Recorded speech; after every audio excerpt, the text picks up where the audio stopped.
Hello everybody, I am Tip Top Gaming here today with another Magic the Gathering Arena video. In today's video, I'm gonna go back to a deck I used a while ago, and I played a while ago, and since then it's had a decent amount of changes to it, so I thought this time I'd actually go over the deck and show you guys what I have inside of it.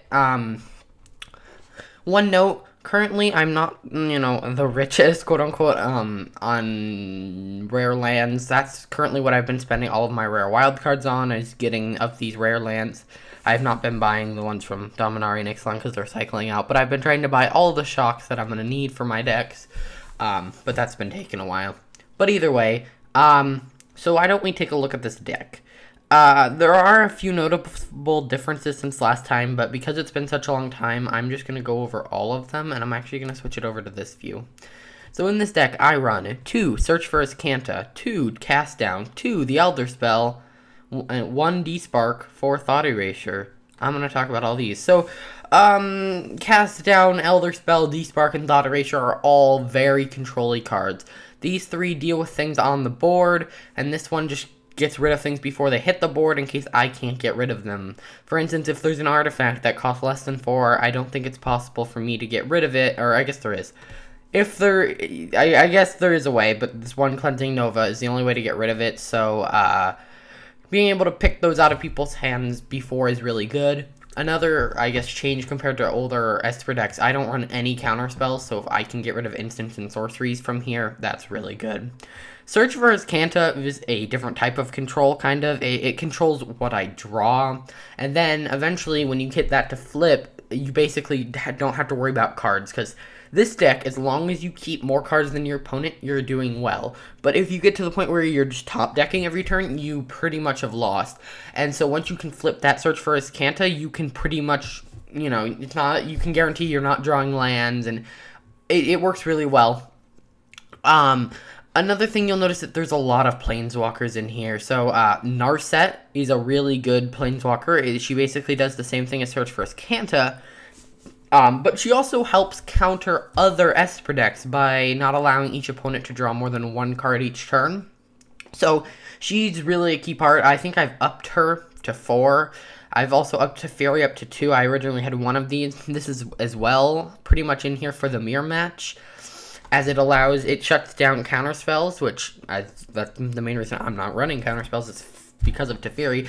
But also he has the advantage of allowing me to like cast board wipes at instant speed, or bounce stuff and draw a card. So sometimes I'll use his -3 in conjunction with a Thought Erasure to bounce something, then pick it right out of their hand. Another thing I also do with his -3, sometimes I bounce my own Oath of Kaya, which, when it enters the battlefield, does 3 damage to any target, and I gain 3 life. This is a completely new addition. I did not have any of these in my deck previously. It basically just says destroy target creature with toughness 3 or less, but I can also hit the player, but I can also hit Planeswalker, so it's just a really good removal spell.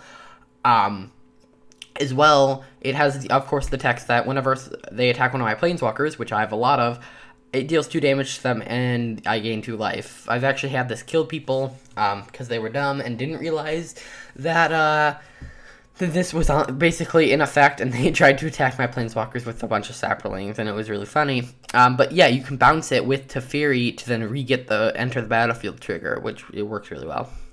And of course, we have a classic, Vraska's Contempt.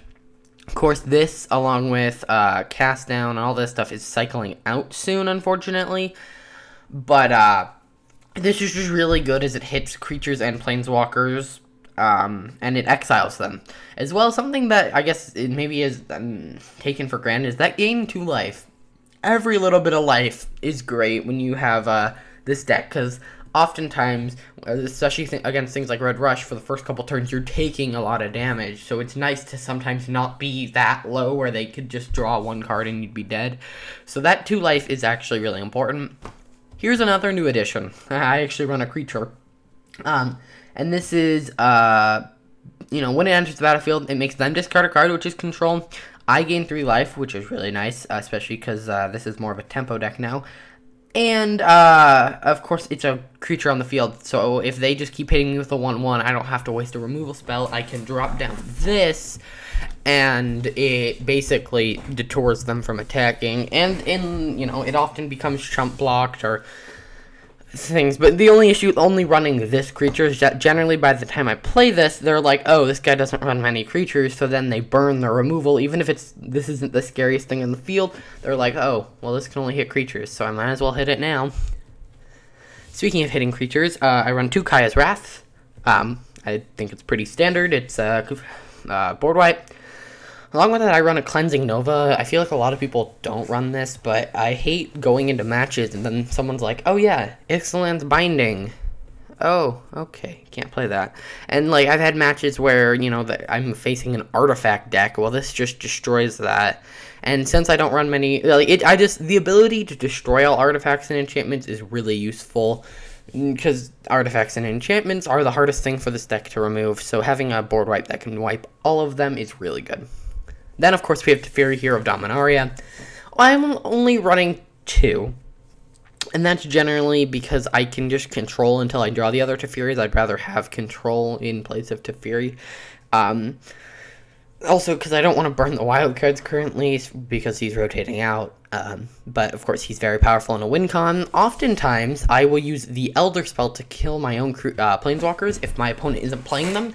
And I was going to talk a little bit more about this when I get to the other Planeswalkers, but I kill my own Planeswalkers, and then I put the counters on something like Teferi to ultimate him the turn he comes out, which is really powerful and generally gets people to concede right on the spot.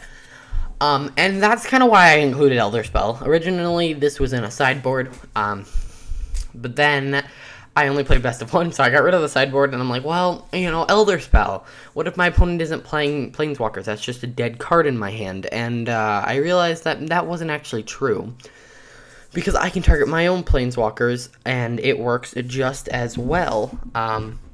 So I can just target, well, it doesn't work as well, it works a little worse, but yeah, if I can kill my opponent's Planeswalkers, that's also really good. And so, I'm sorry. Let's get into this some more. Next, I'm going to skip that one. We have Liliana, Dread Horde General, 2 of these. These are also not run as often as a Teferi, Hero of Dominaria, for the main fact that, they're just not as control-y, but it's really great because it's actually a win con, because I'm not going to sit there while you mill yourself and I infinitely loop Teferi. So I kill you with 2/2s. It's also good for removal. It's also, I can get to her ultimate, pretty much just shuts down their ability to do anything. Sure, they can recover, but it's pretty hard once they're down to 1 land.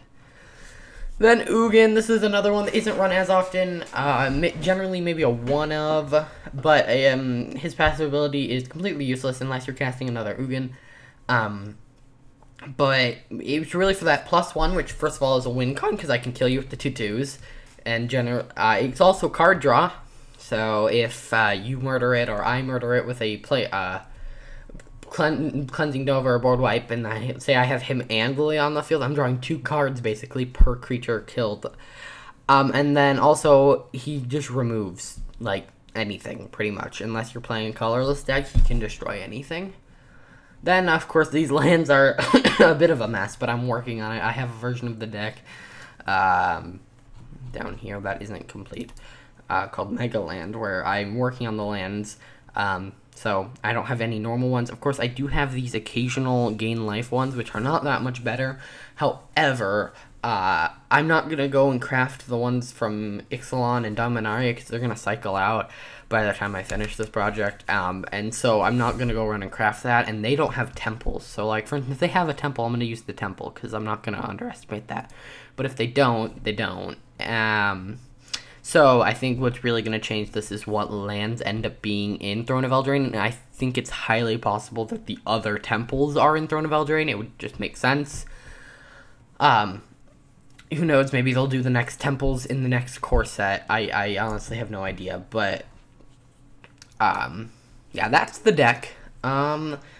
It's already been 9 minutes, so I'm going to call it here for this video. If you guys want to see more deck techs and me going over all of my decks and the little reasons why everything is, in there, let me know down below, and I'll see you guys in the next video. Bye.